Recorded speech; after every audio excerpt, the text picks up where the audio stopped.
The soul of the nation and the martial spirit of the nation are hallowed light kindled by the Confucian teachings of benevolence, compassion, loyalty, and righteousness over 2 millenniums. The soul and the martial spirit have been distinctly revealed in the ethos of heroic figures during the tumultuous times of dynastic rise and fall. Even when societies decay and collapse, there are always a few whose high morals compel them to safeguard the soul and the martial spirit with all they have, so that they are never extinguished in our world, despite countless calamities. As time goes by and the world moves on, the moment the tempest of change arrives, even though the soul and the martial spirit may just be meagre sparks, they can abruptly ignite and swiftly spread. They can torch the land and cleanse our world.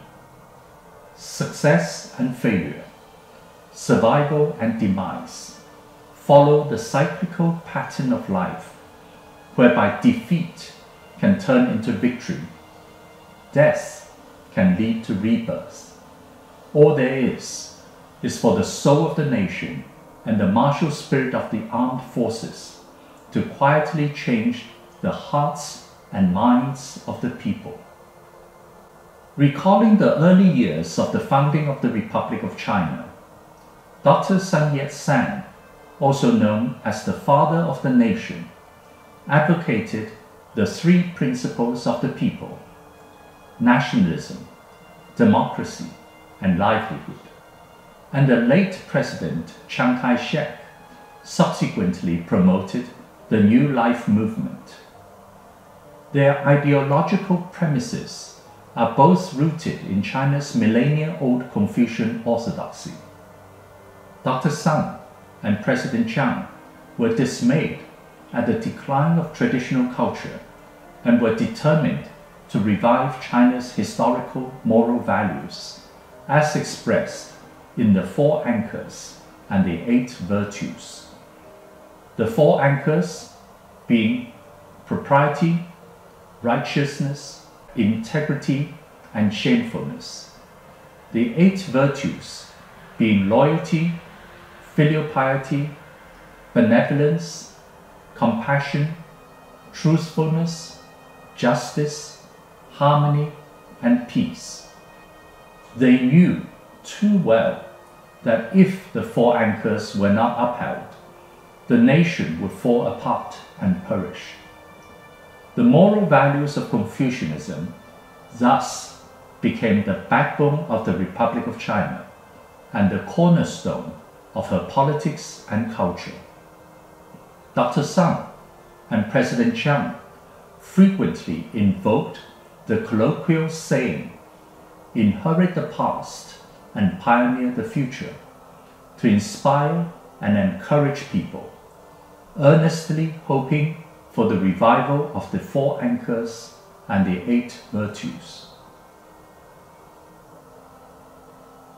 On 16th June, in the 13th year of the Republic, 1924, the Chinese Nationalist Party, Kuomintang, or KMT, established a military academy in Wangpu, known as 陆军军官学校, Military Academy of Army Officers.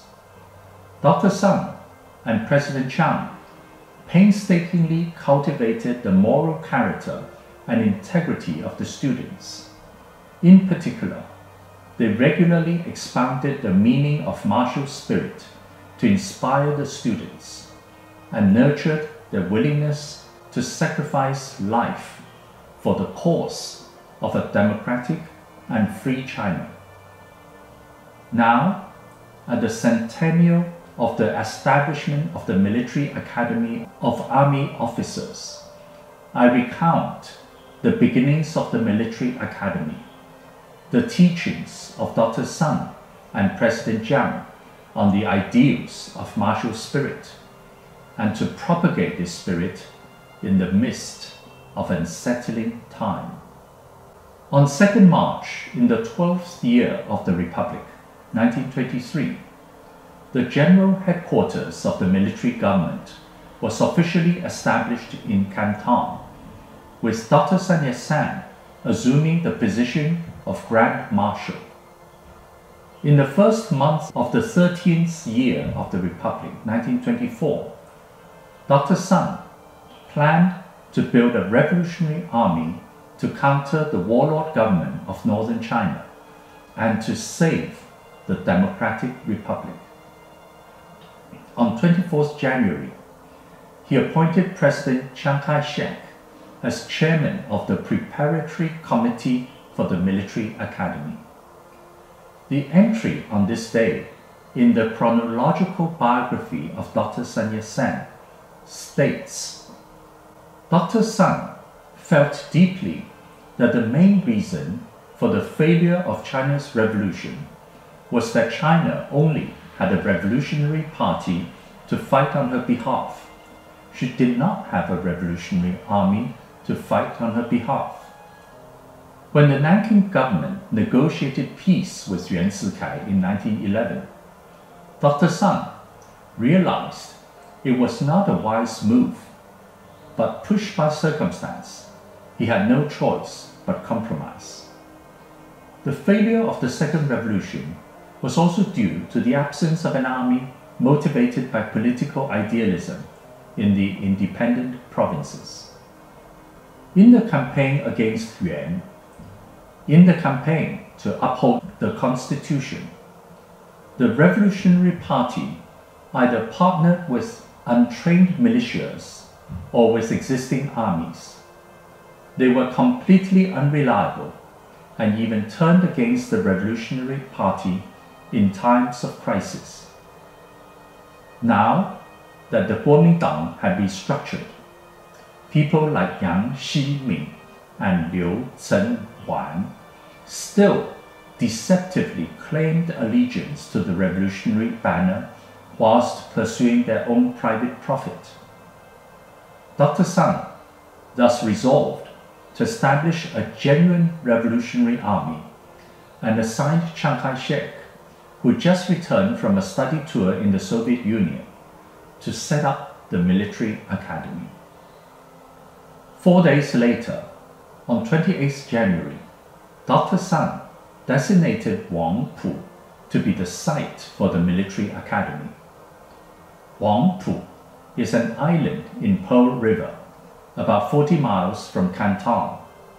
Originally, the site contained two groups of buildings that respectively belonged to the Guangdong Army Academy and the Guangdong Naval Academy. They were then taken over by the newly established military academy. On 21st March, President Jiang was appointed chairman of the Military Academy Entrance Examination Committee. On 26 April, President Jiang visited the military academy for an inspection and delivered his first lecture there, saying, "This military academy is established by our party. We are all willing to fight for the party. The original intention of the academy is to train officers, prepare them to become capable future leaders of our party, to expand the influence of our party, and to implement our three principles of the people: nationalism, democracy, and livelihood, so that China can become a truly independent country and her people a genuinely free people." On 3rd May, Dr. Sun appointed President Jiang as principal of the military academy and concurrently as chief of staff of the Guangdong Army. On 5th May, the first batch of first-year students entered the academy and were assigned into the 1st, 2nd, and 3rd squads. On 7th May, students on the waiting list joined the academy, forming the 4th squad. According to a comprehensive study of the first graduation class of the Wangpu Military Academy, co-authored by Yong-jian-guang and Ye-quan-hong. There were 645 graduates in the first graduating class, while 71 cadets did not graduate. On 8th May, President Jiang delivered a speech at the Military Academy under the title Mission of the Military Academy and Life of a Revolutionary. He said,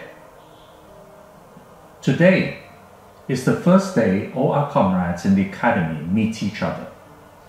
From now on, we are comrades as well as classmates and fellow soldiers. We commemorate this day as a beginning to live and to die together. In this time of decline of our race, human rights are pillaged, livelihoods are wasted, greed is rampant, the nation is in chaos, and the government is teetering. Our party's premier and comrades of the Central Executive Committee have toiled against many odds, labored without respite, to establish an academy of this scale. This is certainly not an easy task. Our comrades in the academy feel very uneasy in dedicating themselves to the pursuit of study when the rebellion is not extinguished, the national enemy is not vanquished, military affairs are pressing, war drums are thundering, and they are unable to serve our party nor kill the bandits. Yet our future, our work, and our lives fall precisely headlong into this decline, pillage, waste, greed, chaos, and stagger. Our party's purpose of establishing this academy is to train us in this storm of hardships, to save our country from the misfortunes of decline, pillage, waste, greed, stagger, to rescue our people from fire and flood, to find comfort and repose for humanity. If a person truly understands the principle of being human, thoroughly realizes the purpose of living and the meaning of life, even in a hailstorm of bullets, in an ocean of bloodshed, this person will have no fear in the heart. This person will have no doubt and no worry to jump across or walk over an ocean as vast as the Pacific, a mountain as tall as the Himalayas. When faced with total upheaval, we will still stand, tall like a giant, uphold the righteous spirit of the universe, and rescue humanity from the fate of calamity. If we are truly resolute in our aspirations, then there's no reason our work and ideals cannot succeed or be realized. Our living is meant to enhance the living of all humanity. The duty of our soldiers is encapsulated in just one word: death. The purpose of our soldiers is also encapsulated in just one word: death. Apart from the word death, the opposite is clinging to life and fearing death. If one succumbs to clinging to life and fearing death, one is not only unfit to be a soldier, one has no integrity and is not human. Because after our physical death, there will be successors to continue our work. That is, they will continue our lives. Our lives will thus be perpetuated indefinitely. Therefore, the meaning of our lives is to create lives to continue our work in the future. Longevity does not mean extending our temporary existence in the flesh. The meaning of comradeship is to share the same aspirations. To share the same aspirations is certainly not forged by momentary power nor gain, but it centers on ideology with everyone striving towards the same goal: to live and die together, to face safety and danger together, to unite the lives of everyone into one life, to persevere until victory, to persevere until death. Those who join this academy must love and respect each other. Therefore, our school motto is not like other military academies that dwell on obedience. This academy's principle only requires comrades and cadets to adhere to the 4 words: affection, love, dedication, sincerity. Treat your classmates with affection and love. Apply dedication and sincerity to your studies, duties, and integrity towards your cultivation of body and mind. On the 3rd day the cadets joined the academy, President Jiang expounded the ideals of martial spirit, the ways of its practice, the meaning of the school motto, and the philosophy that the purpose of living is to enhance the living of all humanity. The meaning of life is to create lives to continue our work in the future. In the following decades, President Jiang would frequently teach and instruct these concepts. On 9th May, Dr. Sun appointed Liao-chung as representative of the Chinese Nationalist Party, Kuomintang, in the military academy. On 13th May, Hu Hanming, Wang Shaoming, Dai Chuan-hsien, Yuan-chung were appointed political instructors. Hu was assigned to teach the party doctrine of the 3 principles of the people. Wang was responsible for teaching the party history of the Kuomintang, and Dai and Shao were assigned to teach various courses on politics and economics. On 13th June, Li Ji-sen was appointed director of the training department, Wang Bo-ling, director of the teaching department, Dai Chuan-hsien, director of the political department, and He Ying-chin, the chief instructor. At 8 a.m. in the morning of 16th June, the military academy held the first school day ceremony. In attendance were Dr. Yat-sen and his wife, President Kai-shek as the academy principal, along with key figures of the academy such as Liao-chung, Hu Hanming, Wang Shaoming. Additionally, high-ranking military officers, senior civil servants from Guangdong province, members of the Central Committee of the Chinese Nationalist Party, Kuomintang, and personnel from various levels of the Central Party headquarters were invited. There were around 400 to 500 guests in all. At 9 a.m., Dr. Sun delivered a speech titled, "In-depth learning is the foundation of the Revolutionary Army." He said, "Today marks the beginning of this academy. Why do we have this academy? Why is it necessary to establish this academy? You all understand that China's revolution has gone on for 13 years, but what we have achieved so far is the Republic of China in name only, not the reality of the Republic of China. From this perspective, China's revolution of 13 years has only resulted in an empty name and is therefore a complete failure. Even today, it remains a failure." During the early years of revolution in China, of those party members who fought in Guangdong, the most famous are the 72 martyrs.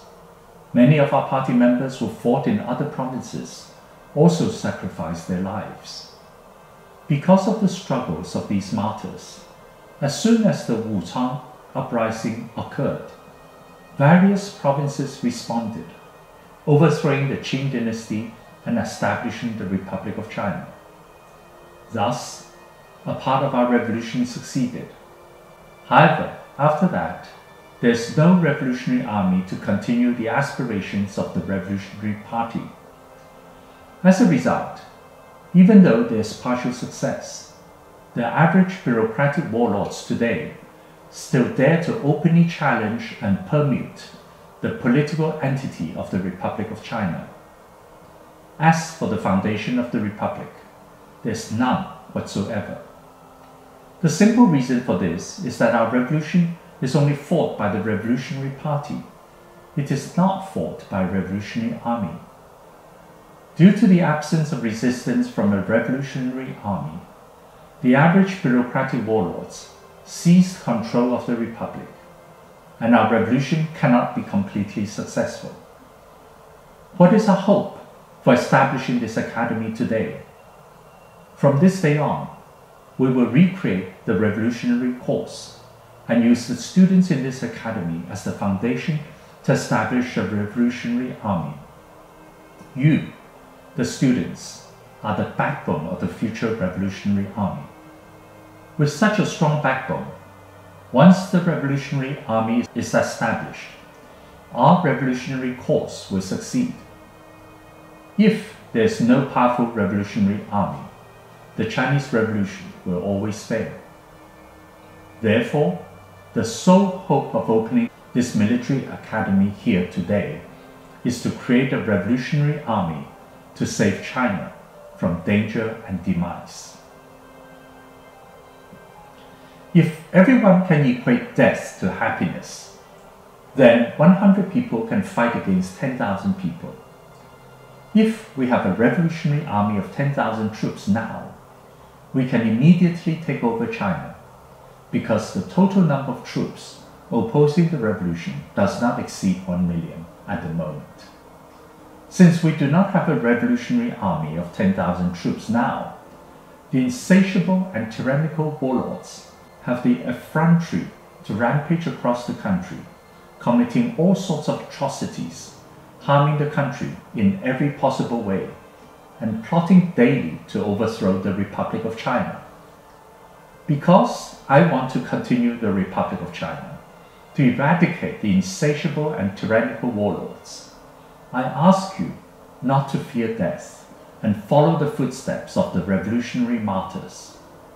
Moreover, we will use these 500 as the foundation to create my ideal revolutionary army. When we have this ideal revolutionary army, our revolution will finally succeed. China can be saved, and the 40 million people will not perish. Therefore, the cause of the revolution is to save the country and the people. My lifelong participation in revolution is to shoulder this responsibility. As you have come to study at this academy, I ask all of you to bear this responsibility together from this day on. Dr. Sun's speech explained in detail the reasons for establishing the Revolutionary Army and the meaning of martial spirit. After he concluded his speech, at 11 o'clock, the party flag and the academy flag were ceremonially placed. The national anthem, the academy anthem, and the revolutionary anthem were played. Wu Hanming read aloud the 48-character dictum of Dr. Sun's teaching. 三民主义, the three principles of the people. Our aim shall be to found a free land. World peace be our stand. Lead our comrades, vanguards ye are.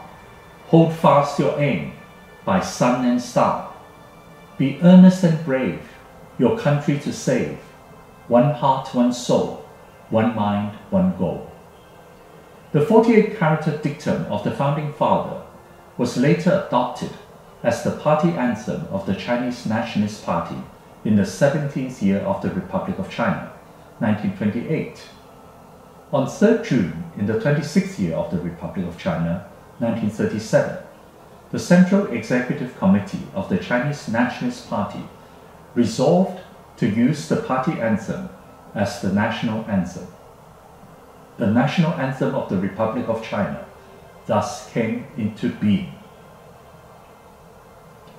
At the first school day ceremony of the Military Academy on 16th June, President Jiang, as principal, delivered a speech of encouragement. Wang Song-ming and a number of selected guests also delivered some speeches.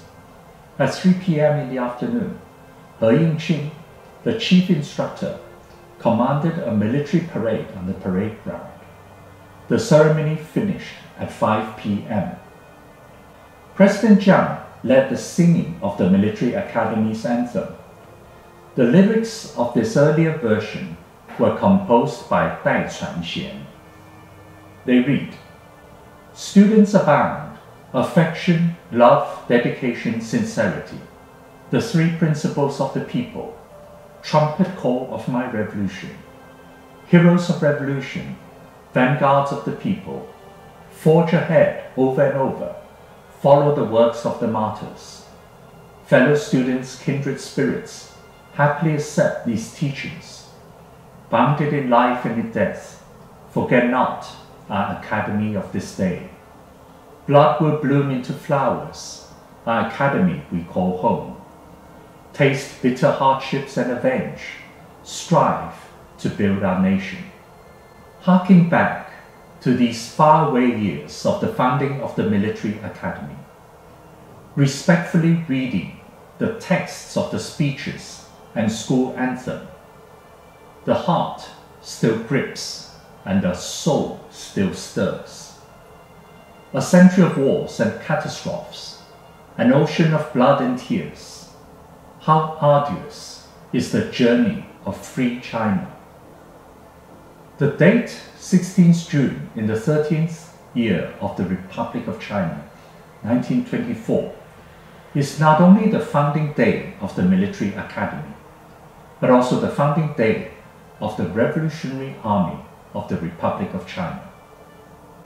The name of the Military Academy changed several times. On 12th January in the 15th year of the Republic, 1926, the Military Affairs Committee of the National Government resolved to change the name from Military Academy of Army Officers to Central Military Political Academy. On 19th January, President Chiang Kai-shek assumed the post as principal of the Central Military Political Academy. A new school anthem was composed with lyrics by Chen Zukang and music by Ying-chin. This anthem is used to this very day. The lyrics are: "Raging tide surges, party flags flutter, this is revolution Wang Pu. Doctrines must be rigorous, disciplines must be vigorous, be ready vanguards of struggles. Clear a blood-stained path, lead the oppressed masses. Hold our hands, march forward, row not far, be not afraid. Affection, love, dedication, sincerity, uphold them forever. Advance the spirit of our academy, advance the spirit of our academy." On 5th June, in the 15th year of the Republic, 1926, President Jiang was appointed Commander-in-Chief of the National Revolutionary Army. On 9th July, during the Commander-in-Chief inauguration ceremony, the National Revolutionary Army pronounced the launch of the Northern Expedition. In March of the 16th year of the Republic, 1927, the National Revolutionary Army captured Nanking, and on 18th April, Nanking was designated the capital of the Republic of China. On 5th November, the Central Military Political Academy was renamed Central Military Academy of Army Officers, and it was located in Nanking. On 6th March, in the 17th year of the Republic, 1928, the Central Military Academy of Army Officers held the first school day ceremony for the 6th graduation class in Nanking.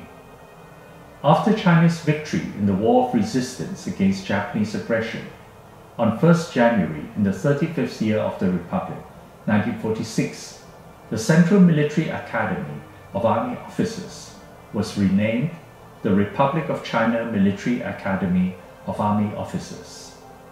In the 38th year of the Republic, 1949, mainland China fell to the Communists. In the following year, the Republic of China Military Academy of Army Officers was re-established in Fengshan Town, Kaohsiung City, Taiwan Province.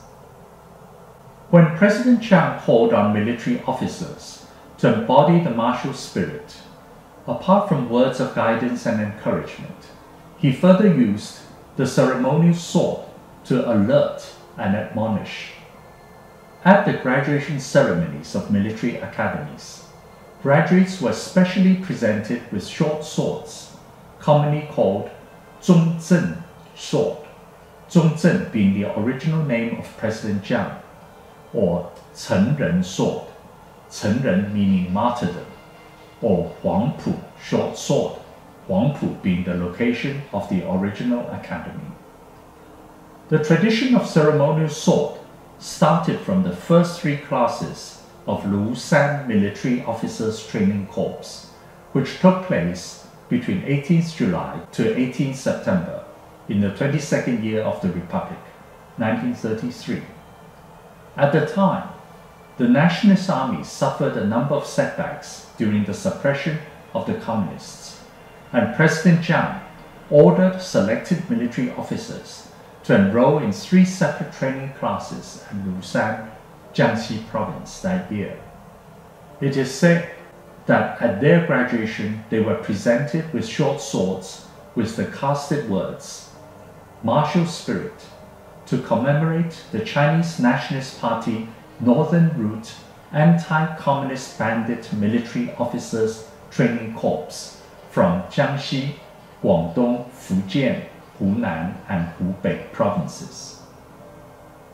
In addition, each officer was also presented with a bronze badge with the casted words, "Martial Spirit," beneath the relief portrait of Dr. Sun Yat-sen, the founding father of the nation. The training camp of Lushan Military Officers Training Corps was near Haihui Temple. A timber arch was erected at the road entrance near the temple. A horizontal timber plate carved with the 3 Chinese characters Jun Ren Wen, meaning martial spirit, written by President Chiang, was installed. A pair of vertical timber plates carved with the calligraphic couplets by Dr. Sun was also installed. The words of the calligraphy couplets are, "There must be a war to decide the country's fate. Together we will taste the coming hardships."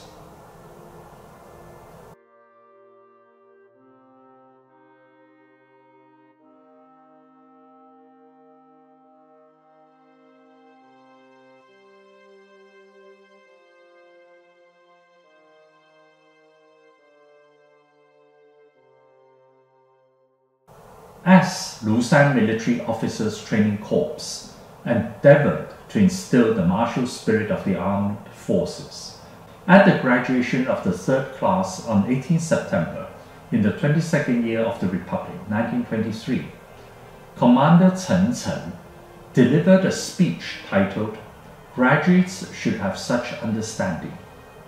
He discussed the significance of the ceremonial sword and said, "On this occasion of graduation, the training corps presented a short sword and a piece of certificate to each of us. On the short sword, 3 Chinese characters, Jun Ren Hun, meaning martial spirit, were engraved. Let me remind you again the meaning of these characters. A few days ago, I said to you, in order to complete our nationalist revolution, we must rely on a powerful military force. Now, China's powerful military force belongs to our National Revolutionary Army. But a revolutionary military officer must possess the soul of a revolutionary military officer. Regarding the soul of a military officer, there are 8 relevant Chinese characters, 4 promoted by our Premier Dr. Sun. 成功成仁, meaning victory or martyrdom. 4. Promoted by Generalissimo Jiang. 人民爱物, meaning compassion to people and love all things. This sword is given to you to fight for our beliefs, to fight with the enemy, hand to hand, and when the end comes, to be used by the patriot to realize victory or martyrdom. The ceremonial sword is thus a sacred symbol of the martial spirit of free China. On 18th July, in the 22nd year of the Republic, 1933, at the first school day ceremony of the first class of Lushan Military Officers Training Corps, President Jiang elucidated the meaning of martial spirit. He said, "From now on, we must establish a great new foundation to accomplish the task of exterminating the communist bandits and fulfill our revolutionary responsibilities. Whether we can eradicate the communists, the success or failure of the revolution, the survival of the party and the country, and even the life and death of each individual, all depend on whether the training this time is effective. Therefore, as revolutionary soldiers, we either annihilate the enemy, victory, or we fight to the death ourselves, martyrdom.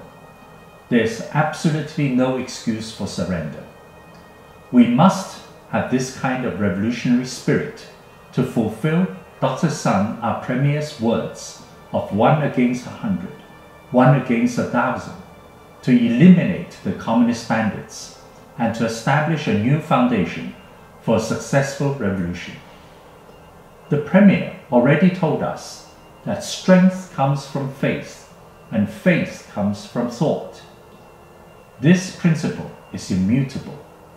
Because of this belief, I have faith that the three principles of the people will save the country and the people, and I believe that by adhering to the three principles of the people in our fight, we can eliminate all enemies and bring about national revival. Since I have this belief, I can strive unswervingly and diligently to realize the three principles of the people, and of course, this can become a powerful force." President Jiang illuminated the meaning of martial spirit. He advocated that soldiers should choose between victory and martyrdom, and they should believe in the three principles of the people to eliminate communism. However, the Xi'an incident in December of the 25th year of the Republic, 1936, nullified all previous anti-communist efforts. In July the following year, the Marco Polo Bridge incident ushered in nationwide resistance against Japanese aggression. The Chinese Communist Party took the opportunity to develop and expand without interference, ultimately leading to the fall of mainland China.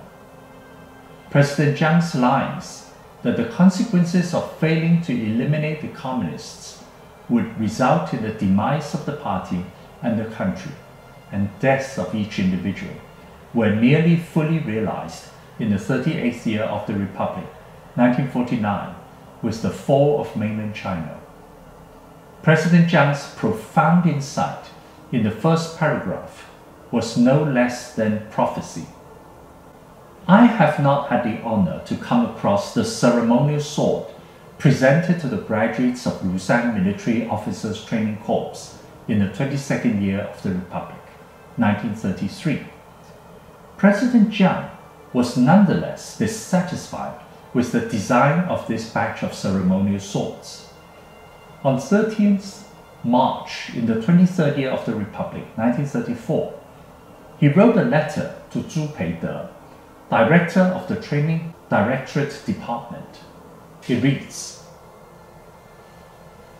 "Director Zhu, if army officers decided to carry the naval short swords, the length and dimensions must be specified. They should not be too short. They should be similar to the current naval ceremonial sword. The swords of Lushan Military Officers Training Corps are too short. They are not presentable. Please pay attention to this matter. Zhongzhen." By 21st January, in the 25th year of the Republic, 1936, the Judicial Yuan published regulations on army uniforms.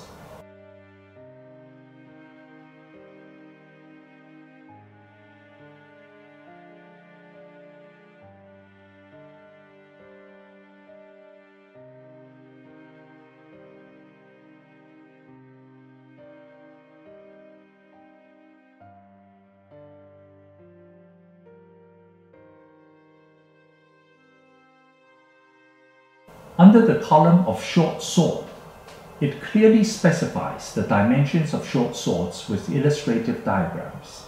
It says, overall length is 39 cm, hilt length is 11.2 cm, guard thickness is 3 mm, scabbard length is 27.5 cm, hilt width is 3 cm, scabbard opening width is 3 cm, scabbard end width is 2.2 cm. The hilt is made of tortoise shell. On both sides, the middle and the top of the hilt are encased in gold, copper plate and carved with prunus pattern, and the tortoise shell part is wrapped with oblique gold thread. The guard is also gold copper plated, without carved pattern. The scabbard body is white nickel plated, but the scabbard opening and scabbard end are both wrapped in gold plate and carved with pattern. The scabbard opening is wrapped in copper 3.2 cm long, whilst the scabbard end is wrapped in copper 6 cm long. The blade length is 26 cm. There is a spring-loaded switch at the junction of the hilt and the scabbard. The short sword is worn with a leather sword belt.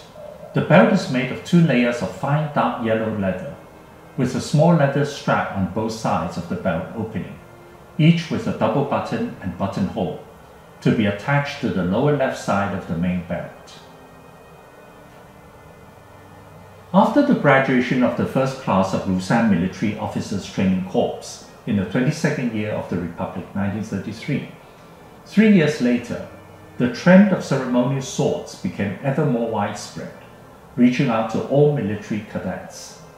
On 28th June, in the 25th year of the Republic, 1936, President Chiang wrote to Chun-yen, Director of the Military Supplies Bureau of the Department of Military and Political Affairs, instructing him to forward the letter to Director Pang Sen-zi of the Training Directorate Department. It reads, Director Zhou, please forward this letter to Director Tang. Each military cadet in every province shall be issued a short sword, assigned with serial number and inscribed with the words "Gift from Zhongzhen." Priority can perhaps be given to cadets in Nanking, Zhenjiang, and Suzhou. If production cannot keep up, delay is acceptable for other places. The leather sword belt and sword frock should be issued at the same time with the sword. The design of the sword should not be as long as those made for officers. They can be shorter by 1 or 2 inches. Zhongzhen on the 28th. The trend of ceremonial sword most likely ended with the victory in the War of Resistance against Japanese aggression in the 34th year of the Republic, 1945. Unfortunately, there's no government archive to substantiate this. A considerable number of ceremonial swords were made, but with the fall of mainland China to the communists, soldiers under the national government were either executed by the communists or imprisoned for decades. To be alive was already hard enough. How would they be able to keep their swords? For nearly 30 years after the 38th year of the Republic, 1949, nationwide purges and home searches were carried out continually in mainland China. For ordinary people, how would they dare to secretly harbor such swords and risk death and annihilation of their entire families?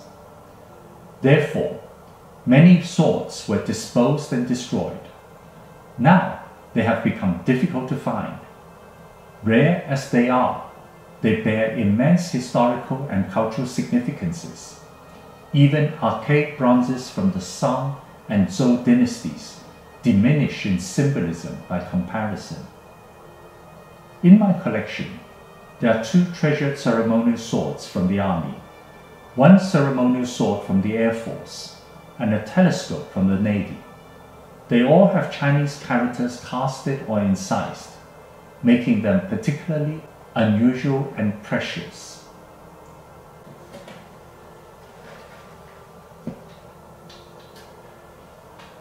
The first ceremonial sword in my collection is from the army. These words were casted, a gift from Principal Jiang Zhongzhen. On the pommel there's the emblem of prunus, the national flower of the Republic of China. On the front of the grip, there are 6 characters casted in relief, 校长蒋中正正, meaning a gift from Principal Jiang Zhongzhen.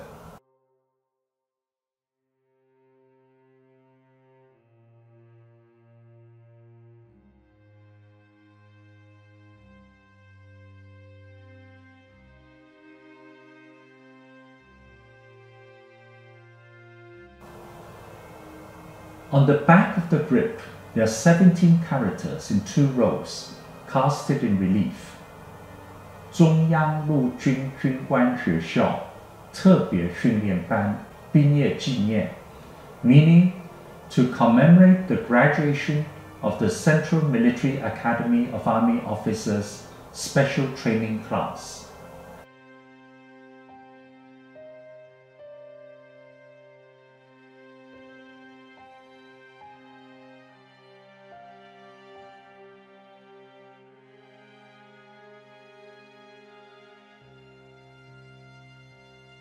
On the front of the blade, a set of numbers and the name of the graduate with 2 characters were incised, 133, Li. On the back of the blade, there are 3 incised characters, 军人魂, meaning martial spirit.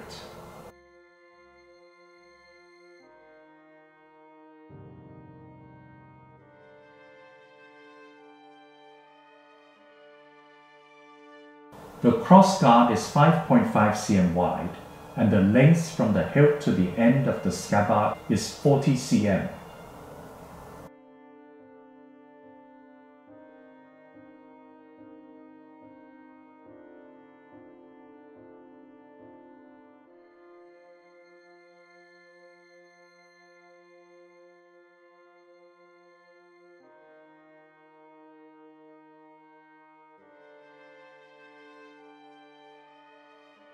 The Central Military Academy of Army Officers Special Training Class, marked on the back of the grip, was first established in July of the 22nd year of the Republic, 1933, in Nanchang City, Jiangxi Province. It was initially known as the Central Military Academy, Jiangxi Summer Research Class. It was renamed the Central Military Academy Research Class in October of the same year. In June the following year, which is the 23rd year of the Republic, 1934, it was renamed the Central Military Academy of Army Officers Special Training Class. The Special Training Class was founded in Nanchang City in Jiangxi Province and later relocated in succession to Haihui Town in Jiangxi Province, Xinzi County in Jiangxi Province, Jiangling County in Hubei Province, Fengdu County in Sichuan Province, and Hechuan County in Sichuan Province. The Special Training Class was originally intended for anti-communist operations, but later made immense contributions to the war effort against Japanese invasion. With the victory of the War of Resistance against Japanese aggression in the 34th year of the Republic, 1945, the Special Training Class and the other provincial branches of the military academy all disbanded. It is rare to come across a ceremonial sword with the words, "A gift from Principal Jiang Zhongzhen" on the grip, not to say when there's the additional engraving of martial spirit on the blade. President Jiang fostered this martial spirit to model the Revolutionary Army, which led to the near complete eradication of the communists and the ultimate victory in the war against Japan. In the 8 years of war against Japan, the number of Chinese army casualties, injuries, and missing personnel totaled 3,211,419. The number of Chinese Air Force pilots killed totaled 4,321, and the whole Chinese naval fleet was lost. 8 generals, 45 lieutenant generals, and 153 major generals died in action, fighting against Japan. Validation of the martial spirit embodied by the military officers and their fervent implementation.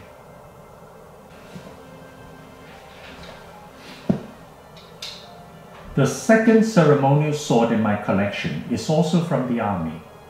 These words were casted: affection, love, dedication, sincerity. On the pommel there is the emblem of prunus, the national flower of the Republic of China. On the front of the grip, there are 4 characters casted in relief: Ching-wei, Ying-chin, meaning affection, love, dedication, sincerity.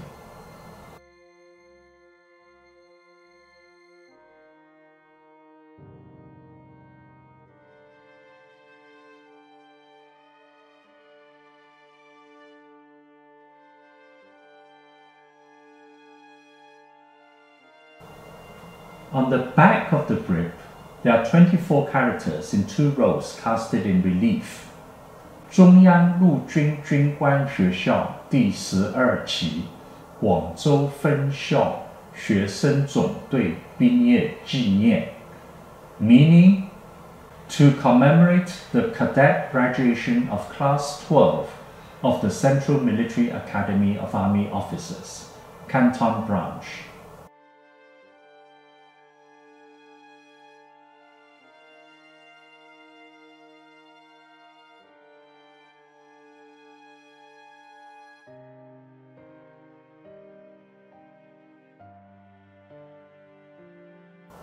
On the front of the blade, these 4 characters in 2 rows were incised: 成功成仁, meaning victory, martyrdom.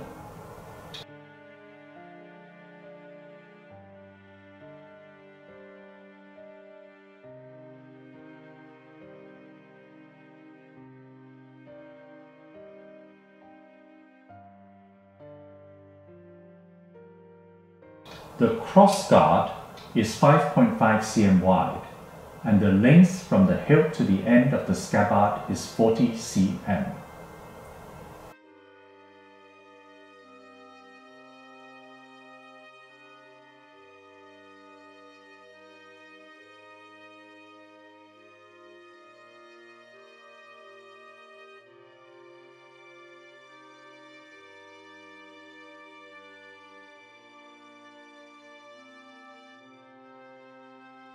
In the 20th year of the Republic, 1931, Chen Jitong established the Guangdong Military and Political Academy in Yantang Village, Canton.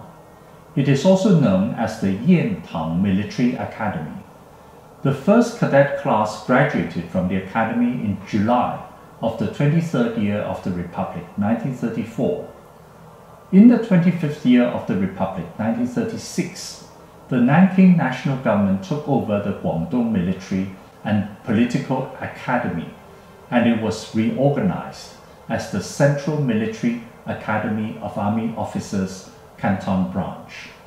The graduation of Class 12 of the Central Military Academy of Army Officers, Canton Branch, took place in the 27th year of the Republic, 1938. The class comprised 99 cadets in the 1st Infantry Battalion, 98 cadets in the 2nd Infantry Battalion, 94 cadets in the 3rd Infantry Battalion, 140 cadets in the 1st Artillery Battalion, 104 cadets in the 2nd Artillery Battalion, 60 cadets in the Engineering and Transportation Battalion, 114 cadets in the Management Battalion, and 85 cadets in the Communications Battalion, totaling 794 graduates. According to recollections of the founding of Huangpu Military Academy by Wang Boling, the motto of the academy was already prominently displayed above main entrance on the first school day ceremony of the first class of the military academy on 16th June in the 13th year of the Republic, 1924. He wrote,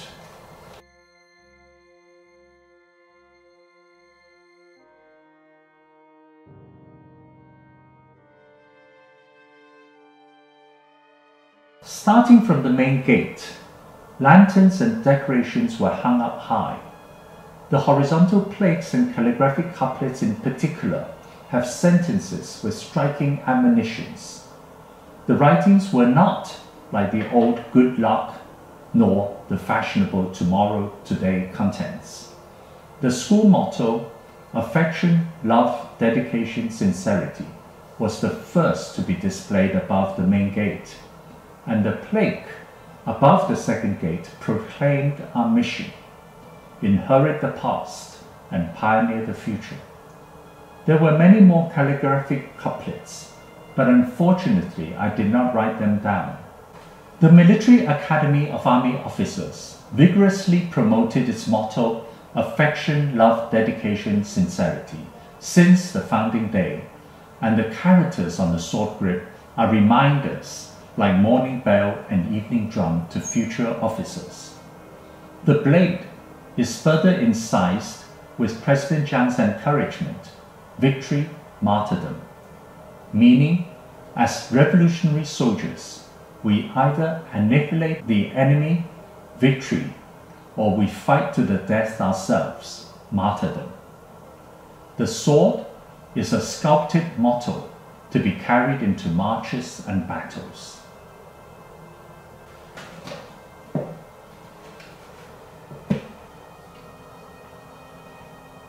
The third ceremonial sword in my collection is from the Air Force.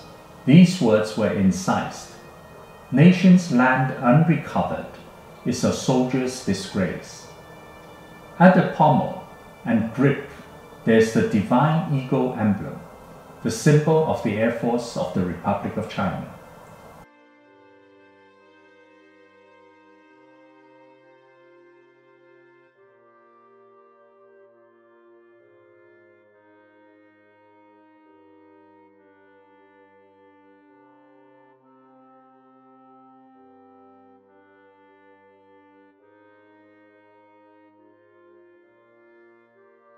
On the front of the blade, 8 characters in 2 rows were incised. 国土未复，军人之耻, meaning nation's land unrecovered is a soldier's disgrace.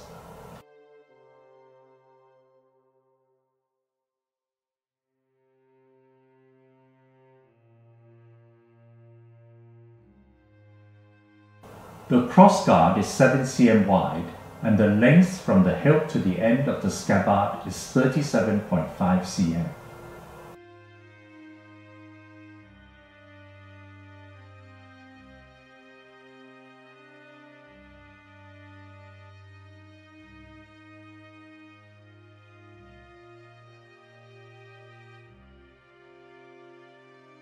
In the 17th year of the Republic, 1928, following the success of the Northern Expedition, the Central Military Academy of Army Officers in Nanking established its first aviation squadron. In the following year, it was renamed Aviation Class. In the 20th year of the Republic, 1931, it relocated to Jianqiao, Hangzhou City. After reorganization, it became Aviation Academy of the Military and Political Affairs Department. In the 21st year of the Republic, 1932, it was renamed Central Aviation Academy under the jurisdiction of the national government's military and political ministry aviation department, with President Jiang serving as principal. To this day, the Republic of China's Air Force still regards Jianqiao in Hangzhou as their birthplace. In the 73rd year of the Republic, 1934, the Aviation Department was reorganized into the Aviation Commission under the Military Affairs Commission, with President Jiang serving as chairman. In January of the 25th year of the Republic, 1936, Madame Chiang Kai-shek was appointed Secretary General of the Aviation Commission, earning her the reputation as Mother of the Chinese Air Force. When did the custom of ceremonial sword begin for the Air Force? I suspect it also started after the graduation ceremony of the Lushan Military Officer Training Corps in the summer of the 22nd year of the Republic, 1933. There's never any character casted or engraved on the Divine Eagle sword grip. Furthermore, most of the blades are devoid of inscription. However, the sword in my collection has 2 rows of engraved characters. Nation's land unrecovered is a soldier's disgrace. This is especially rare. On 18th September, in the 20th year of the Republic, 1931, the Japanese engineered the Mukden incident, occupying the 3 northeastern provinces of Liaoning, Jilin, and Heilongjiang. On 4th March in the 21st year of the Republic, 1932, the Japanese occupied Rehe, and on 9th March in the same year, they established the puppet state of Manchukuo. Hence, from the 22nd year of the Republic, 1933 onwards, a small number of ceremonial swords of the Air Force had words engraved on the blades. This piece incised with the words, "Nation's land unrecovered is a soldier's disgrace," and exhortation to martyrdom.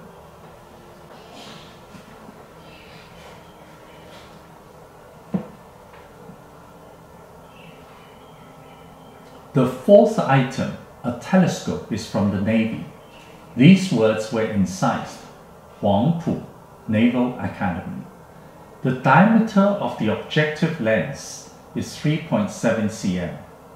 On the lower end of the optical tube, there are 6 engraved characters, Huangpu Haijun Xuexiao, meaning Huangpu Naval Academy. The diameter of the eyepiece is 4 cm.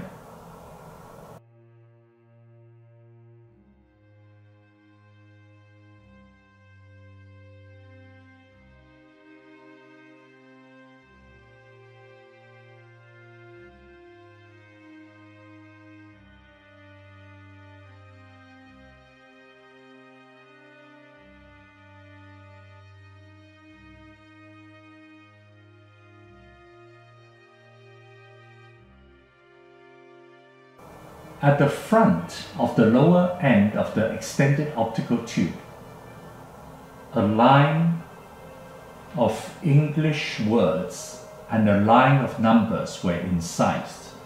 Ross, London, number 72311.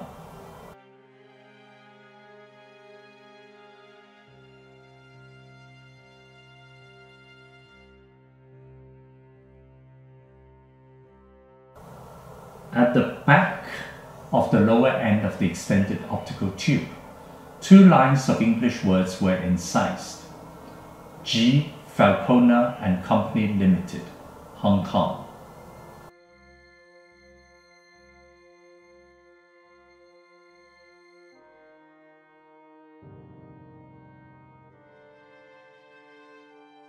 The length of the optical tube is 42.8 cm. And with the extended optical tube, it measures 58.7 cm.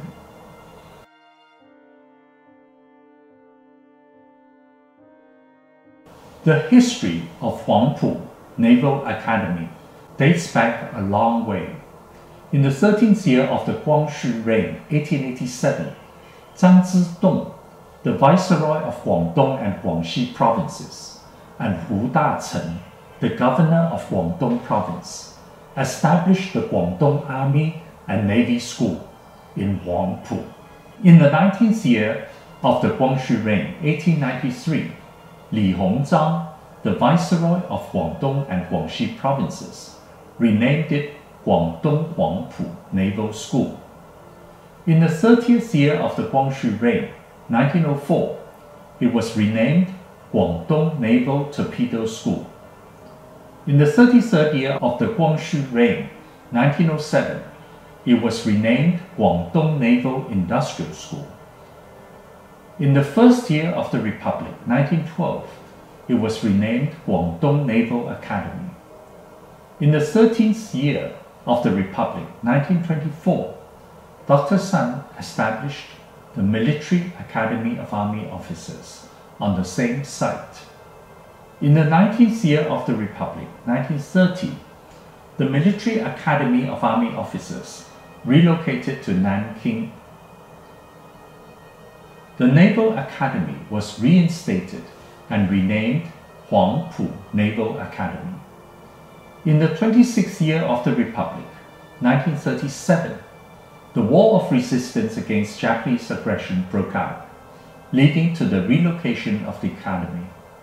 In the 28th year of the Republic, 1939, it was temporarily closed.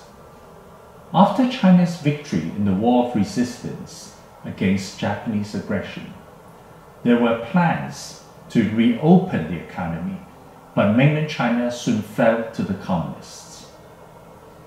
The telescope was made by Ross Company in England, which was founded in 1830 in London, specializing in making cameras, camera lenses, telescopes, etc. During the First and Second World Wars, Ross Company was a supplier of telescopes to the British Royal Navy. In 1948, Ross Company went under a merger and was renamed Barnett Ensign Ross Limited. In 1954, it became Ross Ensign Limited, and in 1975, it merged with Avimo Company. The telescope in my collection was probably purchased by the Huangpu Naval Academy from Ross Company sometime between the 19th year of the Republic, 1930, to the 28th year of the Republic, 1939. Each of their products had a serial number, and this telescope was numbered 72311. G. Falconer and Company Limited, the Asian agent of Ross Company in Hong Kong, was established in late 19th century. After shipping the telescope to Canton, the Academy instructed some craftsmen to engrave the words Huangpu Naval Academy. With the outbreak of the War of Resistance against Japanese aggression, the whole Chinese Navy was lost after a year and more. The telescope left behind by the Huangpu Naval Academy is dearly cherished, evoking poignant memories of the lost Navy. In the 38th year of the Republic, 1949, mainland China fell to the Communists, and the central government relocated to Taiwan. On 16th April in the following year, President Chiang-Kai-shek delivered a speech at Yangmingshan Chalet. Once again, he urged the military officers to uphold the martial spirit of free China in the midst of catastrophe. His words were especially heartrending. He said, "It has been 26 years since the establishment of our National Revolutionary Army. In these 26 years, we have sacrificed millions of officers and soldiers, incalculable loss on our citizens' lives and properties. These soldiers and civilians were all dedicated to the cause of the national revolution. We can also say they have no hesitation to sacrifice all they have, their lives and properties, for our history and glory. For the price of this immeasurable sacrifice, can we casually abandon all this and disregard all this? One should be aware that their sacrifice had a specific purpose, a profound meaning. They embraced a great and lofty ideal, hoping that those of us who survive can continue their aspirations, accept the responsibilities, realize the three principles of the people, and complete the national revolution, so that our entire nation and people can truly attain independence, freedom, and enjoy prosperity and happiness. Hence, they were determined to go through hell and fire and charged into dangers and battles. Even in death, they did not flinch. However, up to today, not only have we achieved nothing, furthermore, by the end of last year, our revolutionary course can be said to have been a complete failure. But today, of all our generals and officers, how many can truly self-reflect, acknowledge the mistakes, and repent? If the majority of the generals and officials can clearly recognize the humiliation, shoulder the responsibilities, rise up with strength, then our revolutionary course would never have failed to such a painful state as today. Therefore, I believe that what is especially important for our revolutionary soldiers today is to understand honor and disgrace, discern life and death, take responsibility, and uphold integrity. Today, we have retreated to Taiwan and a few isolated islands in the southeast.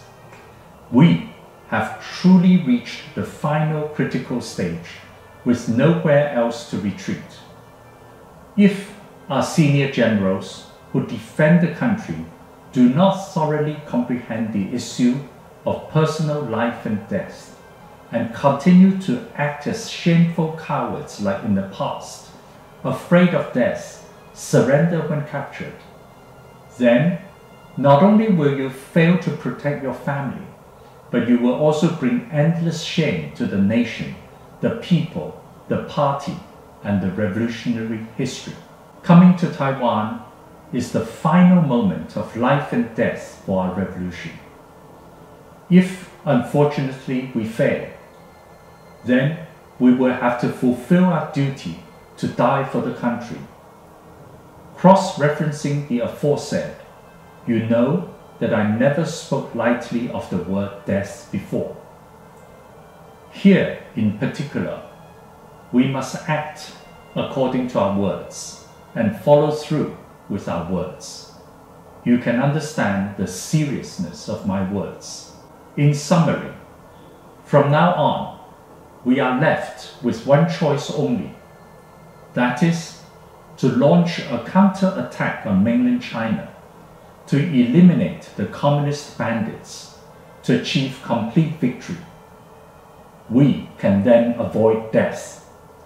If not, once Taiwan falls into the hands of the enemy, I have personally decided to die for the country, and I will not disgrace you as your commander, as your leader, and I will not allow you, my comrades and officers in the party, to be humiliated because of me. All of you must also be determined to seek victory or martyrdom. Swear with your life to accomplish the mission. If you do not have this determination, only clinging to life and fearing death, this is not just meaningless. Moreover, this will only disgrace your country and your parents. I believe the fundamental creed for us soldiers is encapsulated in only two words: love and death. Because we have passionate love, that is why we aspire to be soldiers. What do soldiers love? We love our country, love our compatriots, love our history, love our culture. What does it mean to love? The meaning of love varies, and the depth of love varies. What we call love is a doctrine and a belief. To to love this, for this love, we are prepared to sacrifice our own lives without hesitation. Only then can this be called true love. Since we love our country, love our compatriots, love our history, love our culture, if our country is in danger and is going to be exterminated, our people are in distress, our history and culture are threatened with destruction, we must use all our strength, even if we sacrifice our lives, to save, protect, and safeguard them. Therefore, a soldier, for his true love, is willing to die without hesitation, to die for what he loves and believes in. He can then close his eyes in peace. It can also be said that he seeks virtue and attains virtue. He has a fitting death. As the Revolutionary Army of the Republic of China commemorates its centenary, I respectfully read the texts of the speeches by Dr. Sun and President Jiang, and peruse the swords and telescope of the Army, Air Force, and Navy. I contemplate the notions of country, compatriots, history, culture, life, death, past times, present period, national soul, martial spirit. Waves of emotions converge, a deluged world all around. When will the sky be finally cleared? The luster of the ceremonial sword impels my lifelong yearning that this tenuous body of mine be disposed to patch up the deep regrets in history.